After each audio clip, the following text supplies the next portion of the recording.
የዜና መጽሔት በትግራይ ክልል ይፈጽማሉ ስላላቸው የሰብአዊ መብት ጥሰቶች ኢሰመጉ የቀረበው ጥሪ የመጀመሪያው የዜና መጽሔታችን ነው። የኢትዮጵያ መንግስት በትግራይ ክልል እየተፈጸመ ይገኛል ያለውን የሰብአዊ መብቶች ጥሰት በአስቸኳይ እንዲያስቆም የኢትዮጵያ ሰብአዊ መብቶች ጉባኤ ጠይቋል። ከቅርብ ጊዜ ወዲህ 18 ዓመት ያልሞላቸው ህጻናትን፣ ወጣቶችንና የአካባቢው ሲቪል ነዋሪዎችን በግዳጅ ወደ ወታደራዊ ማሰልጠኛዎች ማስገባት ተጀምሯል ያለው ኢሰመጉ ይህም መሰረታዊ የሰብአዊ መብት መርሆችን የሚጥስ ነው ብሏል። በኢትዮጵያ ከግንቦት እስከ ሰኔ 2018 ዓ.ም የነበረውን የሰብአዊ መብቶች አያያዝ ሁኔታን ትናንትና ያወጣው ቅድሚያ ለሰብአዊ መብቶች ኢትዮጵያ በበኩሉ በትግራይ ክልል የግዳጅ ወታደራዊ አገልግሎት ተስፋፍቷል የሚል ዳሰሳ አውጥቷል። ይህንን ጉዳይ እያስተባበለ ያለው ህወሓት በአገር ውስጥም ሆነ በውጭ የሚገኙ የትግራይ ተወላጆች ወደ መደበኛ ትግል እንዲመለሱ ዛሬ ባወጣው መግለጫ አሳስቧል። የአዲስ አበባ ወኪላችን ሰለሞን ሙጬ ዝርዝሩን ልኮልናል።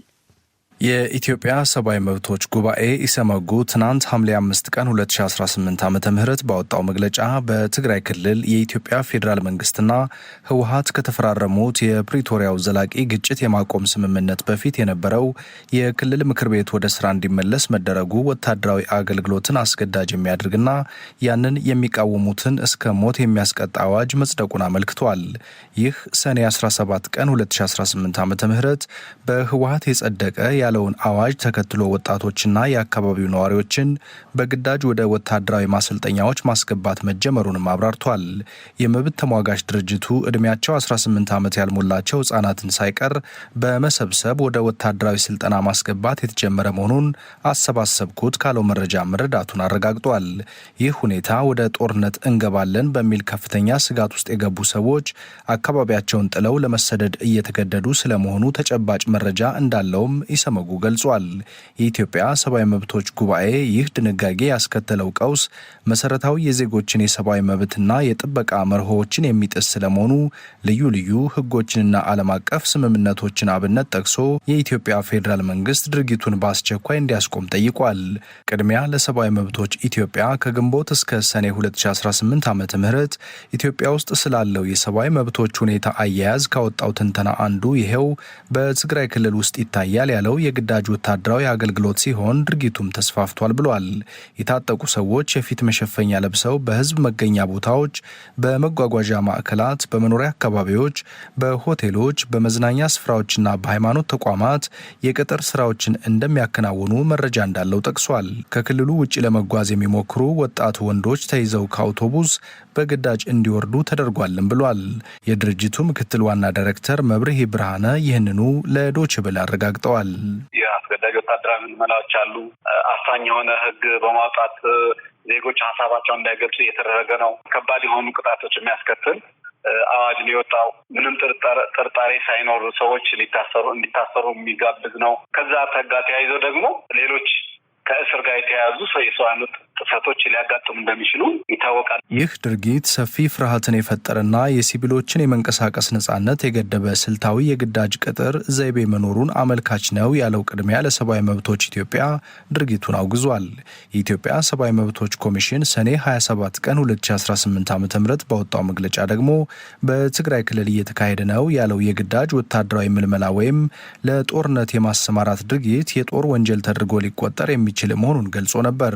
ትናንት ደብረ ማርቆስ ከተማ ላይ ባለፈው ሳምንት ደግሞ በህዝብ ተወካዮች ምክር ቤት መንግስታቸው ለድርድርና ውይይት ዝግጁ እንደሆነ ጥሪ ያቀረቡት ጠቅላይ ሚኒስትር አብይ አህመድ ይህንን ጥፋት ፈጽሟል የሚለውን እያስተባበለ ላለው ህወሓትም መልእክት አስተላልፈው ነበር። ቲፒኤልኤፍም ጭምር ቀልብ ከገዛ አእምሮ ከገዛ ለመነጋገርና ሰላም ለማምጣት ጥረት ማድረግ ያስፈልጋል። ህወሓት ዛሬ ባወጣው አንድ መግለጫ በሀገር ውስጥም ሆነ በውጭ የሚገኙ የትግራይ ተወላጆች ወደ መደበኛ ትግል እንዲመለሱ ሲል አሳስቧል። ህጋዊ ሰውነቱ በብሔራዊ ምርጫ ቦርድ የተሰረዘው ህወሓት ምክትል ሊቀመንበሩ አቶ አማኑኤል አሰፋ በማህበራዊ መገናኛ ባሰራጩት ህወሓት ከሌለ ማህበራዊ መሰረት ከሌለው በፓርላማ፣ በሚዲያ፣ በስብሰባ፣ በአደባባይ እንዲሁም በስልጠና በየቀኑ ማንሳትን ምን አመጣው የመጣው ሲሉ ይህንን የጠቅላይ ሚኒስትር አብይ አህመድን ንግግር ውድቅ አድርገዋል። ለዲደብሊው ሰለሞን ሙጬ ከአዲስ አበባ። ሁለተኛው የዜና መጽሔታችንም ትግራይ ክልል ያቆየናል። የግዳጅ ውትድርናን በመሸሽ ክልሉን የሚለቁ የትግራይ ክልል ወጣቶች ይላል ርዕሱ። በትግራይ ክልል በሚገኙ እንደ ራያ፣ አላማጣ፣ ኮረምና ኦፍላ ባሉ አካባቢዎች የተጀመረውን የግዳጅ ወታደራዊ አገልግሎት አፈሳ በመሸሽ በርካታ ወጣቶች በእግራቸውና በተለያዩ አደገኛ መንገዶች ወደ አማራ ክልል ቆቦ ከተማ እየገቡ መሆኑ ተገልጿል። ወጣቶቹ ወታደራዊ አፈሳውን በመሸሽ እስከ 80 ኪሎ ሜትር በእግር ተጉዘው ወደ ቆቦ ከተማ እየገቡ ነው። አንዳንዶቹም አቅራቢያቸው ባሉ ትምህርት ቤቶችና ማጎሪያዎች መታሰራቸውን ይናገራሉ። የደሴ ወኪላችን ኢሳያስ ገላው ወጣቶቹን አነጋርጎ ዝርዝር ዘገባ ልኳል። በትግራይ ክልል ወጣቶች ለግዳጅ ወታደራዊ አገልግሎት እንዳይታፈሱ በመስጋት ከራያ አላማጣ፣ ወፍላ፣ ኮረም፣ ዛታና ሌሎች አካባቢዎች ወደ ቆቦ ከተማ እየገቡ መሆኑን ወጣቶቹ ይገልጻሉ። የአላማጣ ከተማ ወጣት ተስፋሁን አበራም ይህንኑ የግዳጅ ወታደራዊ አገልግሎት አፈሳ ሸሽቶ ከጓደኞቹ ጋር ቆቦ ከተማ መግባቱን ይናገራል። ወላጆች በልጆቻቸው እንዲወስኑ ይደረጋል። የኔ አሁን አማራጭ አልነበራትም። በቃ እሺ የእሱን ፈቃደኝነት ጠይቁት እንጂ በሱ መወሰን አልችልም። ከ18 ዓመት በላይ ነው አለች። ማምሻውን ነገረች። ሊይዙ ስለሚችሉ ራስህን ማድረግ ያለብህን ወስን፣ መሆን ያለበትን ነገር ምረጡ አለችን። 5-6 ሆንና አቋራርጠን ነው የመጣ ነው በእግር። ትናንት ወዲያ 10 ሰዓት ተኩል ተነሳን። ትናንት ነው የገባ ነው። ሌላው 80 ኪሎ ሜትሮችን በእግሩ አቋርጦ በአፋር ክልል በኩል ወደ ቆቦ ከተማ እንደገባ ለዶይቼ ቬለ የገለጸው ስሙን ለቤተሰቦቹ ደህንነት ሲል ያልገለጸው ወጣትም ምንም አይነት ተሽከርካሪ ከትግራይ ክልል ከአላማጣ ከተማ በኋላ ሰው ይዞ አይንቀሳቀስም ይላል። ከራያ አላማጣ ያለው ቢያንስ ከ80 ኪሎ ሜትር በላይ ይሆናል። እንደውም ይበልጣል። በእግሬ ሄድኩት። እኔ ተሰቃይቼ ነው የገባሁት። በዚህ ሁኔታ እኔ ወጥቻለሁ። ሌላው ግን እዛው ነው ያለው። በቃ መውጣትም አልቻለም። ባሶችን በአጋጣሚ ዛሬ ታግደው ከትግራይም እኛ አንታገልም ጦርነት ይብቃን የሚሉ ወጣቶች በባስ ወደ አዲስ አበባ ለመሄድ አላማጣ እንደገና ኬላ ላይ ተሸላይ አወርደው ባሱን ብቻ በማስጠንቀቂያ ብር ቀጥተው ምናምን ወደ ቆቦ ባዶ ነው የመጣው ማለት ነው። አሁን በአካባቢው ያለው ፈታኝ ሁኔታ ወጣቶችን ወደ ሌሎች የኢትዮጵያ አካባቢ እንዲሰደዱ ከማድረግ ባለፈም በህገወጥ መንገድ በባህር ወደ አረብ ሀገር የሚሰደዱ ወጣቶች መኖራቸውን ነው ወጣት ተስፋሁን የሚገልጸው። እናት እያለቀሰች አይደል እንደምትለው ወጣት ትውጣ እኮ ነው ስለ ወደዚህ መጥተህ የምታርፍበት ነገር አቅሙ ከሌለ ከባድ ነው። እኔ አሁን ቀድሞ ወደዚህ የወጡ ጓደኞች ጀለሶች አሉ። እነሱ ጋር ነው ተጠግቼ ያለሁት። ሞት ለሞቱ ለምን ባህር አይበላኝ የሚል ያለው እየተፈጸመ ያለ ግፍ ሌሊት ይንኳኳል። ብተሻ ነው ትባላለህ። ወጣት ግን አሁን አለ ወይ ብትለኝ የምንት ነው። በግዳጅ ወታደራዊ አፈሳው የተያዙ ወጣቶች ወደ ተለያዩ አካባቢዎች እየተወሰዱ መሆናቸውን ነው ከአላማጣ ከተማ የተፈናቀሉት አስተያየት ሰጪ የሚናገሩት። ወደ ተለያዩ ወደ ትግራይ አካባቢ እየወሰዱ ወደ ሳዋ ወደ ኤርትራ ማለት ነው ጫፍ ላይ ደንበር ላይ ወደ ሱዳን ደንበር ላይ እየሄዱ እንትን እያደረጉ እያሰቃዩቸው ነው። ነገር ግን የተፈናቀለው ማህበረሰብ ደግሞ በተለይ ቆቦ ያለው፣ ወልዲያ ያለው፣ ደሴ ያለው እዛው የአዲስ አበባም ያለው የሰው ፊት እየተሰቃየ በረሃብ በጥማት እየሞተ ነው ያለው፣ እየተሰቃየ ነው ያለው። በግዳጅ ወታደራዊ አፈሳው የሚያዙ ወጣቶችን ለማሰባሰብ ትምህርት ቤቶች አገልግሎት ላይ እየዋሉ መሆናቸውን ነው ከኮረም ከተማ የተፈናቀለው ወጣት የሚገልጸው። ወታደራዊ አፈሳ ነው። በቃ አሁን ወታደራዊ አፈሳ ሙሉ ትግራይ እንደሰማችሁት ነው። አሁን ትምህርት ቤቶች ተዘጋጅተዋል ለእንደዚህ አይነት እንትኖች ቴክኒክና ሙያ የሚባል እነሱ ማጎሪያ አለ። ወደዛው ነው እየወሰዷቸው ያሉት። አካባቢያቸውን ለቀው ለሚሸሹ ወጣቶች ወላጆቻቸው ከ20 ሺህ ብር ጀምሮ ቅጣት እንዲከፍሉ እየተደረጉ መሆኑን ወጣቶቹ ይናገራሉ።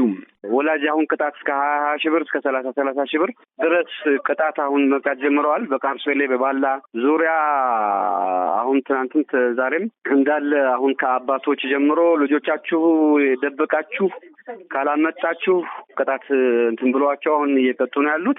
የህወሓት ቃል አቀባይ አቶ ሚካኤል አስገዶም አሁን በትግራይ ክልል ተጀመረ የተባለው የግዳጅ ወታደራዊ አፈሳ ሐሰትና በሌሎች ሆን ተብሎ የክልሉን ሰላም ለመንሳት የተቀነባበረ የሐሰት ተግባር ነው ብለውታል። አስገድዶ ወደ ትግል ሜዳ የመውሰድ አፈሳ የሚሉት ቋንቋ ራሱ እኛ አይገባንም። በእኛ በኩል እንደዚህ አይደረግም ስል ያው ሰው ወደ ሜዳ አይወርድም አይታገልም ማለት አይደለም፣ አይዘምትም ማለት አይደለም። ካለን አኳያ እኛ ስራ እንሰራለን። ሐሰት ነው ብቻ ሳይሆን እየተደረገ ያለውን ድርጊት በጣም ነውር ነው። ለዶይቼ ቬለ ዘገባ ኢሳያስ ገላው። አድማጮች በመከታተል ላይ ያላችሁት ከዶቼ ቬለ ዲ.ደብልዩ የሚሰራጨውን የምሽቱን የዜና መጽሔት ነው። ሶስተኛውና የመጨረሻው የዜና መጽሔታችን አዲስ አበባ ጎጃም መንገድ ጸጥታ አሳሳቢነት ይላል። ጠቅላይ ሚኒስትር አብይ አህመድ ከአዲስ አበባ ጎጃም መስመር ሰዎች በነጻነት ተንቀሳቅሰው መስራት የማይችሉበት ደረጃ ላይ የደረሱበት ከባድ የጸጥታ ስጋትን ኮነኑ። ትናንት እሁድ ሐምሌ 5 ቀን 2018 ዓ.ም በአማራ ክልል ደብረ ማርቆስ ከተማ ተገኝተው አዲስ የሀገር ውስጥ አውሮፕላን ማረፊያን በሚመርቁበት ወቅት ንግግር ያደረጉት ጠቅላይ ሚኒስትሩ ሰዎች በነጻነት ከቦታ ቦታ ተንቀሳቅሰው ስራ መስራት ወደማይችሉበት ደረጃ መድረሱን ጥዩፍና የማይገባ ብለውታል። በዚህ የጸጥታ ስጋት በእጅጉ በተደጋጋሚ የሚፈትነው መስመር ላይ ለሚሰሩ አሽከርካሪዎች ችግሩ እስካሁንም ድረስ አለመፈታቱ ሰዎች በግፍ እየታገቱ በሚሊዮኖች ገንዘብ የሚጠየቁበት መሆኑ ቀጥሏል ብለዋል። ከአዲስ አበባ ደብረ ማርቆስ መንገድ ላይ በተደጋጋሚ የሚፈጠረው ችግር በታጣቂዎች ምክንያት የሚፈጠርና የእንቅስቃሴ ገደብ መኖሩን የገለጹት አብይ ደህንነቱ በእኛ ጥረት መመለስ ይኖርበታል ሲሉ አሳስበዋል። የአዲስ አበባ ወኪላችን ስዩም ጌቱ ተጨማሪ ዘገባ አለው። አትመጣም ወይ ማርቆስ ከተድላው ከተማ ቢሻህ በአውሮፕላን ቢሻህ በሎንችና የተባለላት ከተማ ናት። አሁን ሎንችናውም አውሮፕላኑ ላለቁት ጥቂት ዓመታት ችግር ሆኖ ነበር። ዛሬ ቢሻህ በአውሮፕላን ተመልሷል። ቢሻህ በሎንችና ግን በእኛ ጥረት መመለስ ይኖርበታል። ጠቅላይ ሚኒስትር አብይ አህመድ በደብረ ማርቆስ አየር ማረፊያ ይፋዊ የምረቃ ስነ ስርዓት ላይ ተገኝተው ንግግር ሲያደርጉ ከተናገሩት ነው። ዶቼ ቬሌን ጨምሮ መገናኛ ብዙሃን በተደጋጋሚ ዘገባ የሰሩበትና ትናንት እሁድ ጠቅላይ ሚኒስትር አብይ አህመድ የችግሩን አሳሳቢነት የተናገሩለት የአዲስ አበባ ጎጃም መንገድ የጸጥታ ሁኔታ አሁንም ድረስ እልባት ያልተበጀለትና ትኩረት የሚሻው መሆኑን በመስመሩ የሚንቀሳቀሱ ያስረዳሉ። በዚህ መስመር የከባድ መኪና ሾፌር ሆኖ የሚመላለሱት አስተያየት ሰጪ ዛሬ ለዶቼ ቬሌ በሰጡት አስተያየትም ዛሬም ድረስ በመንገዱ ላይ ተደጋግሞ በሚፈጸሙ ጥቃቶች እንቅስቃሴው እንደተገደበ መሆኑን ገልጸዋል። ይህንን እንቅስቃሴ ስንቱን አግተው ስንቱን ተቀባብሎታል። ያማ በየቀሩ ባስ መስሎ የሚወስዱት ተሳፋሪ ባስ ላይ ስለሆነ ሰውን የተወሰዱ አሉ። ወደ 3 ሚሊዮን ተከፈላችሁ ከፊቸናን የጓደኛ ቤተሰብ አሁን አልተመለሱ 1 ሚሊዮን ተወጣጡ ተላከላቸው። አንዱ ሰው ነው መርጣችሁ ሰዱ ምናምን አሏቸው። አንለቅም አሉ። ለአንድ ሰው ነው የሚሆነው 3 ሚሊዮን ለአንድ ሰው እንደዛ ነው የጠየቁ። እንደወሰዷቸው ነው እስካሁን አልተመለሱ። 1 ወር ሆናቸው። በቃ ያም አቅም የሌለው ሰው ፕሌን መጉረር እንዳይችል በባስ ሲመጣ እነሱ ደግሞ ተሳቢ ሹፌር ካሶኒ ምናምን አይነቱ ካሰው ብዛት ነው የሚፈልጉ። ጠቅላይ ሚኒስትር አብይ አህመድ ስለዚህ በተደጋጋሚ መንገደኞች ላይ ለሚደርስ አሰቃቂ እገታ ተጠያቂ ያደረጉት ሽፍቶች ያሏቸውን በስም ግን ያልጠሯቸው በአባይ ሸለቆ የሸመቁትን ታጣቂዎች ነው። በአባይ ሸለቆ አካባቢ አሊዶሮ አካባቢ የሸፈተውንና ወደ አዲስ አበባ አላሻግርም ያለውን ሽፍታ በጋራ ታግለን ማስወገድ ሲገባን ከዚህ ደጀን መሄድ እንዳንችል ተጨማሪ ሽፍቶች ማበራከታችን ተገቢ ጉዳይ አይመስለኝም። የትም ቦታ ያለውን ሽፍታ ተሰናስለን ተደማምረን በማስወገድ የህዝባችንን ሰላምና ልማት ማረጋገጥ ሲኖርብን ጭራሽ ወደ ቀያችን ወደ ሰፈራችን ሽፍቶች የተበራከቱ ሰዎች በነጻነት ከቦታ ቦታ ተንቀሳቅሰው ስራ መስራት ወደማይችሉበት ደረጃ መድረሳችን ለሁላችንም ጥዩፍ የማይገባ ልንማርበት የሚገባ ጉዳይ ይመስለኛል። ጠቅላይ ሚኒስትሩ በዚሁ ንግግራቸው የጸጥታ ችግርን የደቀነው ግጭት መንስኤው የታጣቂዎች በብሔር በጎሳ ተከፋፍለው መደራጀት መሆኑን ፍንጭ የሰጡበት አስተያየታቸውንም አስቀምጠዋል። አንዴ የተከፋፈለ ሄደ ማህበረሰብ ማቆሚያ የለውም። በጣም ክፉ ልምምድና ባህሪ ነው። የሚበጀው የሚያለያየን ነገር እየተወያዩ ጥቃቅኑን ነገር እየረሱ በትልቁ ጉዳይ መሰብሰብ፣ መተባበር ቢያንስ የሁላችንም የጋራ መሻት የሆነውን ሰላም፣ ልማት በጋራ ለማስፈጸም መጣር ይበጃል። ከዚያ ውጭ ያለው አማራጭ ህዝባችንን ከመጉዳት ባሻገር አንዳች ጥቅም ሊያስገኝ አይችልም። በኦሮሚያ ክልል ሰሜን ሸዋ ዞን ውስጥ በተደጋጋሚ መንገደኞች ላይ ለሚፈጸመው እገታ መንግስት በሚሰጣቸው አስተያየቶችና ታጋቾች ሸኔ የሚሏቸውን የኦሮሞ ነጻነት ሰራዊት ኦነግ ኦነሴን ይከሳሉ። ታጣቂ ቡድኑ በፊናው ክሱን ከመቀበል ይልቅ በተደጋጋሚ ሲያስተባብል ነው የሚሰማው። ከአንድ ወር ግድም በፊት በረራ የጀመረውና የደብረ ማርቆስ አየር ማረፊያ ትናንት በይፋው ሲመረቅ ንግግር ያደረጉት ጠቅላይ ሚኒስትር አብይ ይህ የአየር አገልግሎት ለህዝቡ ብቸኛው አማራጭ ሊሆን እንደማይችል በሰጡበት አስተያየት የመንገደኞችን ደህንነት ከሚፈታተኑት ታጣቂዎች ጋር በሰላማዊ መንገድ ለመወያየት መንግስታቸው ዝግጁ መሆኑንም ገልጸዋል። ያንን መክፈል የማይችሉ ወይም የማይፈልጉ በትራንስፖርት ከዚህ ወደ ባህር ዳር ወይም ከዚህ ወደ አዲስ አበባ መሄድ ቢፈልጉ ያንን ጉዳይ ማድረግ እንዲቻላቸው ሰዎች የነሱን ፕሮግራም የነሱን መሻት እንዳያስተጓጉሉ ሰላም በእጅጉ አስፈላጊ ስለሆነ መንግስታችን ከህዝቡ ጋር በመተባበር ሊወያዩ ሊነጋገሩ ለፈለጉ ማንኛውም ሰዎች በር ክፍት ነው። እጃችን የተዘረጋ ነው። ልባችን ክፍት ነው። እንቀራረብ፣ እንወያይ፣ እንነጋገር፣ ሀገራችንን ሰላም እናድርግ። የማያግባቡን ጉዳዮች ካሉ በሰለጠነ የፖለቲካ አግባብ መነጋገር ይቻላል። ከዛ ውጭ ያለው አማራጭ ኢትዮጵያን አይጠቅምም። ለዶይቼ ቬለ ዘገባ ስዩም ጌቱ ነኝ ከአዲስ አበባ። አድማጮች፣ የምሽቱን የዜና መጽሔት እዚህ ላይ አጠናቀቅን።